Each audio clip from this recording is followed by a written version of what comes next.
Pembacaan dari kitab Yesaya bab 52 ayat 13 sampai bab 53 ayat 12. Beginilah firman Tuhan. Sesungguhnya hambaku akan berhasil. Ia akan ditinggikan, disanjung dan dimuliakan. Seperti banyak orang tertegun melihat dia, rupanya begitu buruk, tidak seperti manusia lagi, dan tampaknya tidak seperti anak manusia lagi. Demikianlah ia akan membuat tercengang banyak bangsa, dan raja-raja akan mengatupkan mulutnya melihat dia. Sebab apa yang tidak diceritakan kepada mereka akan mereka lihat, dan yang tidak mereka dengar akan mereka pahami. Maka mereka berkata, "Siapakah yang percaya kepada berita yang kami dengar? Kepada siapakah tangan kekuasaan Tuhan dinyatakan?" Sebagai taruk hamba Yahwe tumbuh di hadapan Tuhan, dan sebagai tunas ia muncul dari tanah kering. Ia dihina dan dihindari orang, seorang yang penuh kesengsaraan dan biasa menderita kesakitan. Ia sangat dihina, sehingga orang menutup mukanya terhadap dia, dan bagi kita pun dia tidak masuk hitungan. Ia tidak tampan, dan semarak pun tidak ada padanya, sehingga kita tidak tertarik untuk memandang dia. Dan rupanya pun tidak menarik, sehingga kita tidak terangsang untuk menginginkannya. Tetapi sesungguhnya penyakit kitalah yang ditanggungnya, dan kesengsaraan kitalah yang dipikulnya. Padahal kita mengira dia kena tulah, dipukul, dan ditindas Allah. Sesungguhnya dia tertikam oleh karena pemberontakan kita. Dia diremukkan oleh karena kejahatan kita. Derita yang mendatangkan keselamatan bagi kita ditimpakan kepadanya, dan oleh bilur-bilurnya kita menjadi sembuh. Kita sekalian sesat seperti domba, masing-masing mengambil jalannya sendiri. Tetapi Tuhan telah menimpakan kepadanya kejahatan kita sekalian. Dia dianiaya, tetapi dia membiarkan diri ditindas, dan tidak membuka mulutnya seperti anak domba yang dibawa ke pembantaian. Seperti induk domba yang keluh di depan orang-orang yang menggunting bulunya, ia tidak membuka mulutnya. Sesudah penahanan dan penghukuman ia terambil, dan tentang nasibnya, siapakah yang memikirkannya? Sungguh, ia terputus dari negeri orang-orang hidup, dan karena pemberontakan umatku, ia kena tulah. Orang menempatkan kuburnya di antara orang-orang fasik, dan waktu mati, ia ada di antara penjahat-penjahat. Sekalipun ia tidak berbuat kekerasan, dan tipu tidak ada di dalam mulutnya.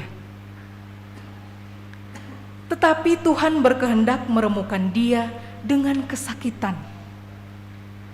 Dan apabila ia menyerahkan dirinya sebagai kurban sili, ia akan melihat keturunannya, umurnya akan lanjut, dan kehendak Tuhan akan terlaksana karena dia.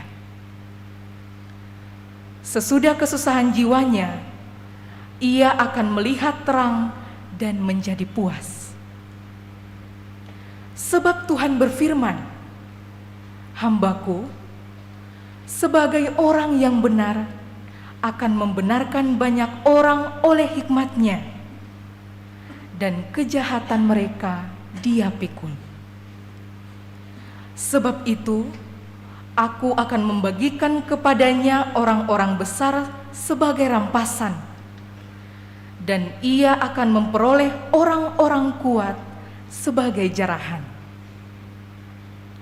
Ini semua sebagai ganti, karena ia telah menyerahkan nyawanya ke dalam maut, dan karena ia terhitung di antara para pemberontak. Sekalipun ia menanggung dosa banyak orang dan berdoa untuk pemberontak-pemberontak." Demikianlah sabda Tuhan.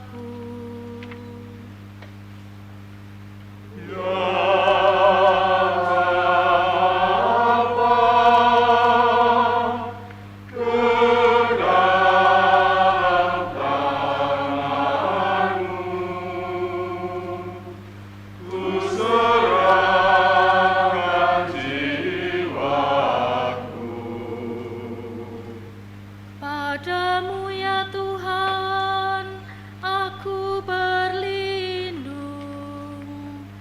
Jangan sekali-kali aku mendapat malu. Luputkanlah aku oleh karena keadilan-Mu. Ke dalam tangan-Mu kuserahkan nyawaku. Sudilah membebaskan daku ya Tuhan, Allah yang setia.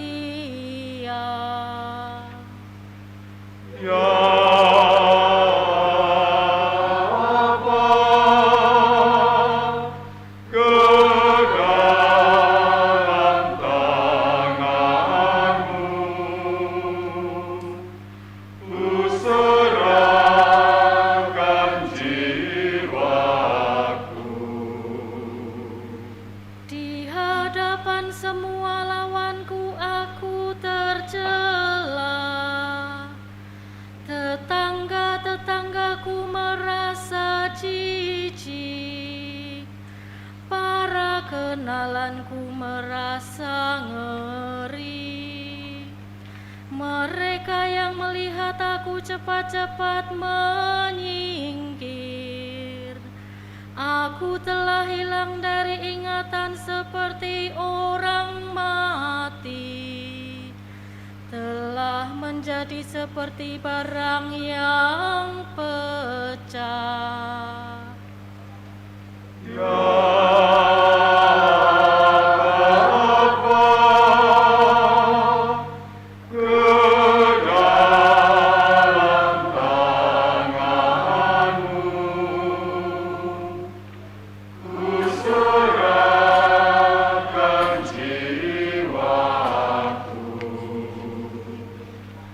Tetapi aku kepadamu ya Tuhan aku percaya.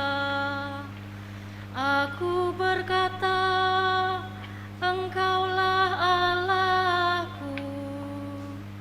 Masa hidupku ada dalam tangan-Mu.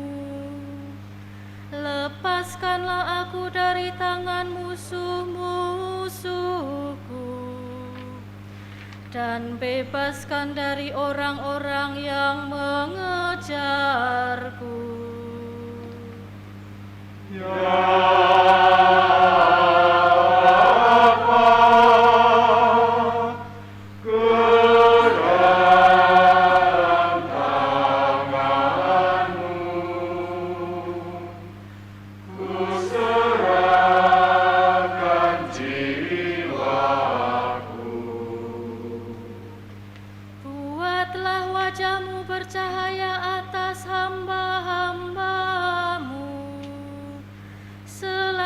Selamatkanlah aku oleh kasih setiamu.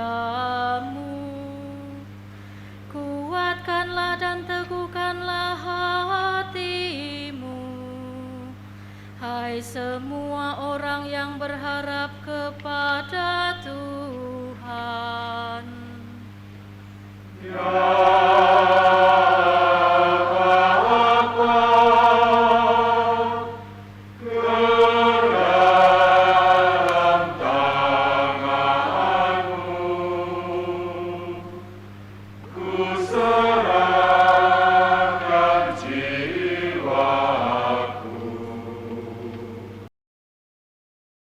Pembacaan dari surat kepada umat Ibrani, bab 4 ayat 14 sampai 16, dilanjutkan bab 5 ayat 7 sampai 9.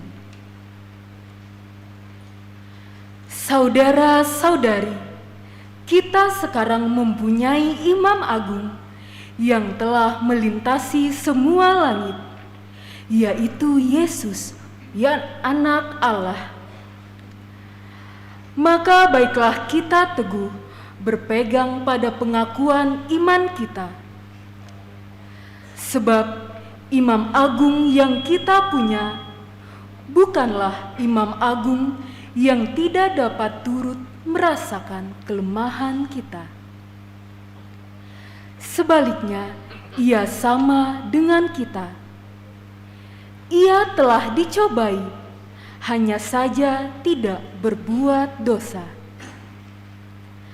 Sebab itu, marilah kita menghampiri tahta kerahiman Allah dengan penuh keberanian, supaya kita menerima rahmat dan menemukan kasih karunia untuk mendapatkan pertolongan pada waktunya. Dalam hidupnya sebagai manusia, Yesus telah mempersembahkan doa dan permohonan dengan ratap tangis dan keluhan kepada Dia yang sanggup menyelamatkannya dari maut. Dan karena kesalehannya itu, Ia telah didengarkan. Akan tetapi, sekalipun anak, Ia telah belajar menjadi taat. Ini ternyata dari apa yang telah dideritanya. Dan sesudah mencapai kesempurnaan, Ia menjadi pokok keselamatan abadi bagi semua orang yang taat kepadanya. Demikianlah sabda Tuhan. Syukur kepada Allah.